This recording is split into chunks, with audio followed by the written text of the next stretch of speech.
Welcome to Flip TV Morning News. I am Ayila Omolara. News headline: Hefche contact Interpol soldier held over detaining escape. Enugu Bono records 7,496 tuberculosis case and 1,869 killed in Kwara. Nigerians may spend over 725 billion naira on 2024 Hajj. Anambra man jailed 10 years for defiling 9-year-old daughter. Now the news in detail.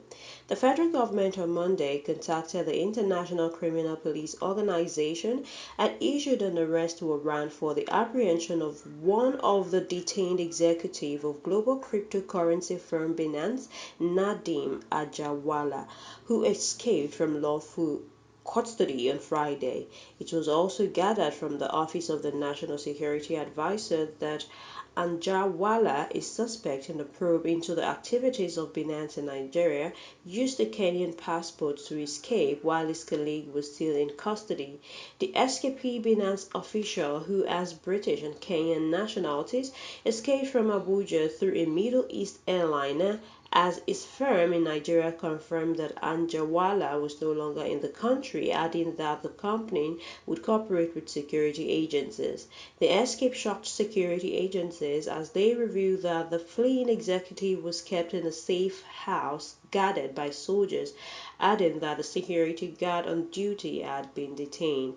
The federal government on Monday contacted the International Criminal Police Organization and issued an arrest warrant for the apprehension of one of the detained executives of a global cryptocurrency firm, Binance, who escaped from lawful custody on Friday, as said earlier.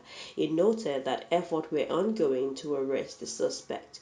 Upon receiving this report, this office took immediate steps in conjunction with relevant security agencies, ministries, departments, and agencies as well as international community to apprehend the suspect. Security agencies are working with Interpol for an international arrest warrant on the suspect. Preliminary investigation shows that Mr. Anjawali fled Nigeria using a smuggled passport. Mijin Yawa noted that the personnel responsible for the custody of Anjawali had been arrested, adding that investigations were ongoing to unravel the circumstances surrounding his escape. Until his escape, Nadim Anjawali, who holds British and Kenyan nationalities and served as the Binance African regional manager, was being tried by Nigerian court. Also, Nigerians may spend over 725.1 billion naira on the 2024 edition of annual Hajj exercise to the Holy Land of Makkah and Medina, the Punch reports. This is following a directive by the National Hajj Commission of Nigeria urging pilgrims to pay an additional 1.9 million naira balance in accordance with current foreign exchange rate before the deadline of March 29, 2024. NACON, in a statement signed by the Assistant Director of Public Affairs Fatima Usara on Sunday, explained that late and non-remittance of funds pushed the Commission beyond the deadline given by the Saudi Ministry of Hajj and Umrah, noting, however, that the government had intervened by appealing for cost reduction. While the additional 1.9 million naira will be paid by pilgrims who earlier paid the 4.9 million naira sum announced by NACON in February, those who will be registering newly for the exercise have been directed to pay as much as 8.5 million for the exercise, with the new fares reaching up to over 218% of fare prices in 2022, and with only 4 days left until the deadline for payment. Nigeria may be unable to fill the allotted seat, and with the option to withdraw funds, this year's final number of pilgrims may drop even further. Announcing the hike in the statement on Sunday, the Commission said it is widely acknowledged that Hajj preparation follows a strict timeline. As for the 2024 Hajj, the preparatory timeline released by the Saudi Ministry of Hajj and Umrah began earlier than usual, and it is expected to end before its normal timing. In other news, the Kwara State Commissioner of Health, Dr. Amina El Imam, has said tuberculosis claimed 1,869 life in Kwara State in 2023.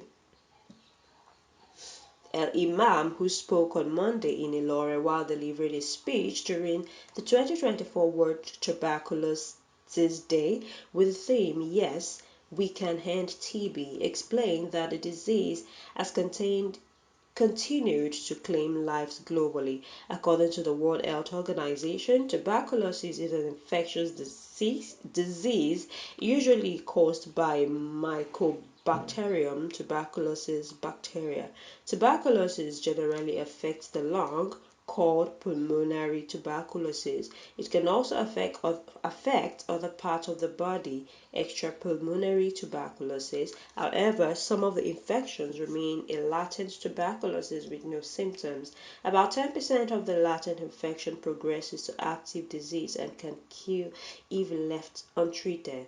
The Kwara Commissioner said it is only when all active cases are treated that they can break the chain of transmission of tuberculosis. The Kwara State Ministry of Health remained committed to finding cases of tuberculosis wherever they may be. Obi said Nigeria is the first in Africa and sixth in the world among countries with highest TB burden. In 2022, as estimated, 10.6 million people developed active TB globally.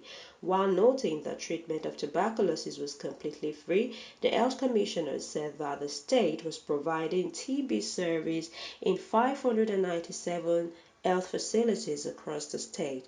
Finally, a middle-aged man, Kenneth Wango, has been sentenced to 10 years imprisonment by the Children's Sexual and Gender-Based Violence Court sitting in the High Court of Awka, Anambra State, for defiling his 9-year-old daughter and only child. The judgment was delivered in a three-count brought against the defendant by the state government following compelling evidence proving him guilty as charged. He was consequently sentenced to 7 years imprisonment on count 1, having sexual intercourse with a 9-year-old, an offense pushable under Section 34 of the Child Right Law of Anambra State of Nigeria 2004. The court also sentenced the defendant to 2 years imprisonment on count 2, inflicting physical injuries on his victim, and 1 year imprisonment on count 3, causing emotional and psychological abuse on the victim. And that's the Flip TV Morning News. I am Anila Omolara. Thanks for staying with us.